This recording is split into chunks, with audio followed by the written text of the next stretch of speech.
کوئی اور کام نہیں ہے جو اس کے مقابلے میں لا کر کھڑا کر دیا جائے. پہلی چیز یہ ہے ایمان لاؤ. وَالْعَصْرِ إِنَّ الْإِنسَانَ لَفِي خُسْرٍ إِلَّا الَّذِينَ آمَنُوا وَعَمِلُوا الصَّالِحَاتِ وَتَوَاصَوْا بِالْحَقِّ وَتَوَاصَوْا بِالصَّبْرِ. ہر جگہ پروردگار نے انہی 4 چیزوں کو سامنے رکھا ہے کہ خسارے سے بچنے کا ایک ہی طریقہ ہے. پہلی بات کہ ایمان لاؤ, جیسے ایمان لانے کا حق ہے کہ مالک تیرا ہے, اس کی خدائی میں کوئی نہیں. پروردگار کی بندگی ہم پر لازم ہے. اگر ہم اس میں کوتاہی کریں گے تو ایک دن آنے والا ہے کہ قیامت قائم ہوگی, فیصلہ ہو کے رہے گا اور مالک کے یہاں انصاف ہے, پروردگار کے حکم نہیں ہے. اور تیسری موٹی بات یہ تو توحید اور آخرت ہو گئی. تیسری یہ ہے کہ اللہ نے جہاں پیٹ کے لیے رزق کا انتظام کیا ہے, انسان کی کامیابی کے لیے کتابیں اتاری ہے اور اپنے رسول بھیجے ہیں اور رسالت کے اس پیغام پر ایمان لے آئے. 3 چیزیں بننے والی نے فرمائی, بڑی بڑی چیزیں. اور سارے ایمانیات کی سب چیزیں اپنی جگہ پر, 3 بڑی بڑی چیزیں جو پہلے آتی ہے, توحید, آخرت اور رسالت, ان پر ایمان ہو. اور جتنی بھی ایمانیات کی باتیں ہیں ان کو ایسے مانا جائے جیسے اللہ کی کتاب فرماتی ہے اور اللہ کے رسول صلی اللہ علیہ وسلم نے فرمایا. پہلا کام یہ ہے خسارے سے بچنے کے لیے ناکامی کے سیاہ چہرے کو بھگا ڈالنے سے بچنے. ایک ہی طریقہ ہے کہ ایمان لایا جائے سادہ اور صاف. اور دوسری چیز وعملوا الصالحات, کہ صرف زبان کا اقرار یا دل کی گواہی نہیں بلکہ عمل اس کا ثبوت دے. زندگی اس واقعے میں ڈھل جائے, اس رنگ میں رنگ کر یکسو ہو جائے جو اللہ کی بندگی کا رنگ ہے. فرمایا یہ اپنے تک صرف یہ ایسا بڑا خزانہ ہے کہ اس سے بڑا خزانہ ممکن نہیں ہے, لیکن خزانے کے صاف نہ بننا. یہ تو 2 چیزیں ہیں. اب تیسرا کام تمہارا یہ ہے اللہ کے بندو, ایماندارو, عمل صالح والو, تواصی بالحق. اب یہی بات جس میں تم نے اپنی زندگی سمجھی ہے, اسی بات کی وصیت کرو. یہی تبلیغ ہونا چاہیے کہ ایک انسانیت کا مقصد وجود ایک ہے, اب اسے کرنا یہی ہے. فرمایا یہ کام جب کرنے اٹھو گے تو پھر یہ راستہ خاردار بن جائے گا. پھر جن کے اوپر تمہارا بھروسہ ہے کہ ابھی تک انہوں نے تمہیں اپنی آنکھوں پر بٹھایا تھا, وہ شاید ان کے ہاتھوں میں جنبش پیدا ہو, مٹھیاں بھگ جائیں اور سینے سے لگانے کی بجائے تمہارے سینے پر وار کرنے کے لیے آ جائے. جس ماحول کو سمجھتے تھے یہ گہوارہ ہے, وہ ہو سکتا ہے آتش کدہ ثابت ہو جائے. جن ذروں پر تم چلتے پھرتے رہتے تھے, ہو سکتا ہے ان کی آنکھوں میں تیزی اور چشمت پیدا ہو جائے. وہ تیوریاں جو خوش ہو جاتی تھی ان پر بل پڑ سکتے ہیں اللہ. اس لیے اگر صحیح معنوں میں کامیابی سے ہمکنار ہونا چاہتے ہو, خسارے سے بچنا چاہتے ہو, تو اس کے بعد وتواصوا بالصبر, خود بھی جمے رہو. راستہ یہی ہے, اس کے علاوہ اللہ گواہ ہے کوئی اور راستہ نہیں. اور اپنے ساتھیوں کو, اس راہ کے راہیوں کو ان کی ہمت بناتے چلو کہ آؤ مل کر کھیل جائیں گے. چند دنوں کی بات ہے, بس ایک موت کا آگے موڑ ہے, اس موڑ کے آگے منزل ہے, بس یہ موڑ گزارنے جاؤ.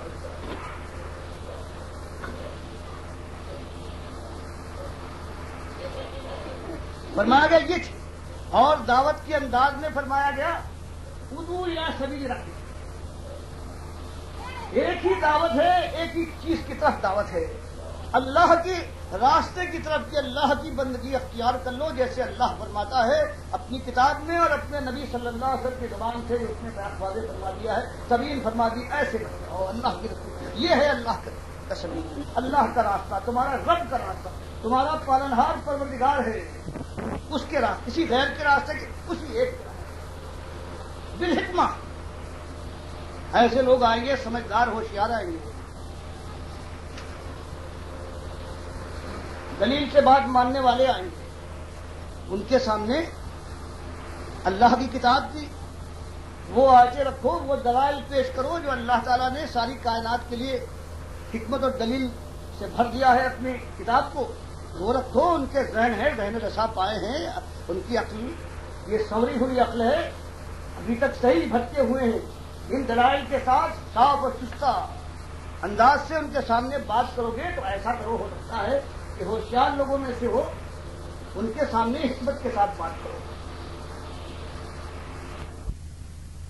نہیں ہے کہ ہم کا بھی دور ہے. آخر مشاہدہ شاہد ہے کہ موت کے آغوش میں سر چھپانا پڑتا ہے ہر ایک کو. اس کے بعد کیا ہوگا؟ اللہ کی احسانات یاد دلائی جائے، موت کی سختی یاد دلائی جائے، یہ بھی کچھ ہو سکتا ہے، کتنا طویل جوان ہے، کیسا زوراور سمجھا جاتا تھا، لیکن ایک وقت ایسا بھی آ جاتا ہے ہاتھ ڈھلک جائے تو ہاتھ بھی اٹھا سکتا ہے۔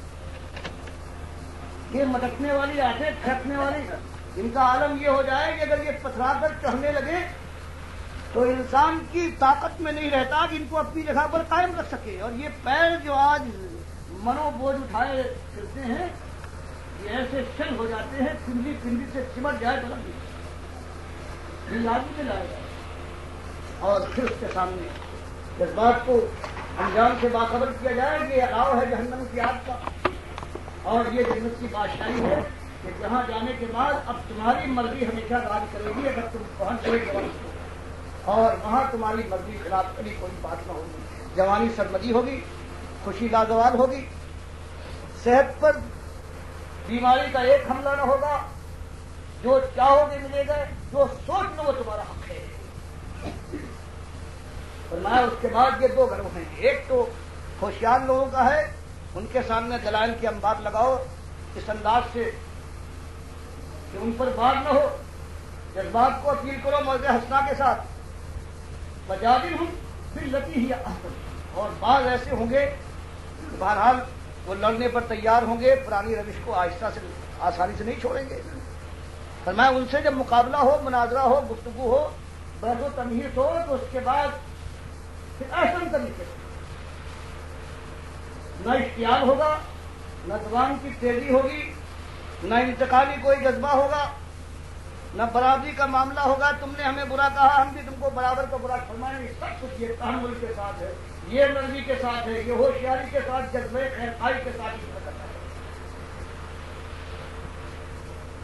فرمایا تینوں گروہ مل سکتے ہیں، ایک وہ جو ہوشیار ہوں ان کو دلائل زیادہ موافق آتے ہیں، دلائل کے ساتھ جذبات کو بھی، اور جو عام گروہ ملے گا اس کے لیے موضع حسنہ ہے، یہ زیادہ سود مند ہے، اور ایک تیسرا گروہ ہے جو مخالف گروہ آتا ہے، فرمایا اس کے ساتھ بھی باللتی ہی احسن، مجادلہ بھی ہے، مقابلہ بھی ہے، مناظرہ بھی ہے، لیکن اس کی روش پہ نہیں جاؤ گے۔ اگر وہ مخالف ہے اپنے جوش میں بھرا ہوا ہے، وہ تو کسی بات کو آسانی سے قبول کرنے پر تیار نہیں ہوگا، لیکن یہ مطلب نہیں ہے کہ اس کے بعد تم تحمل سے بتا کچھ کہتا ہے، اس کا جواب انتہائی ستھرا ہونا چاہیے، نرم ہونا چاہیے، موقع کے مطابق ہونا چاہیے، اور شریفانہ ہونا چاہیے، مومنانہ۔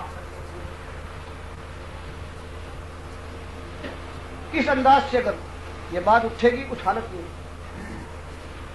کہ ایمان کی کمی اور ایمان کی خرابی اور اللہ سے بغاوت کے بدلے میں اب یہ حال امت یہاں تک پہنچی ہے کہ ایک زمانہ اسی ایمان کی برکت سے یہ تھا کہ بدوؤں کے خیمے میں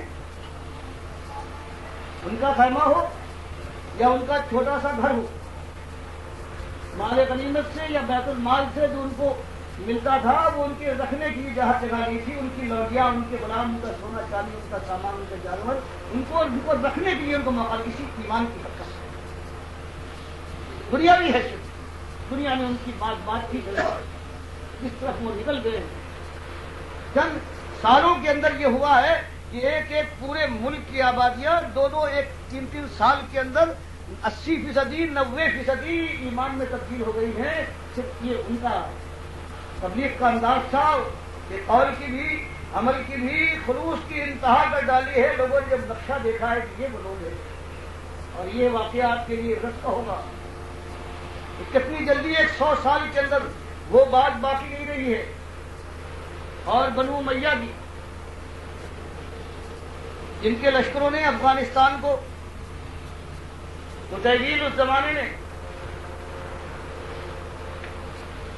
وہاں کا بادشاہ عیسائی تھا، صحابہ کرام کے لشکر جن کے ساتھ ان کے شاگرد تابعین تھے پہنچے ہیں، فتح کیا ہے، خراج دینا اس عیسائی نے منظور کر لیا۔ پھر صحابہ کے دور میں، خلفائے راشدین کے دور میں ایک چھوٹا سا وفد جاتا تھا، خراج لے آئے، بیت المال میں داخل کر دیا۔ زمانہ گزرا ہے، اب ایمان کی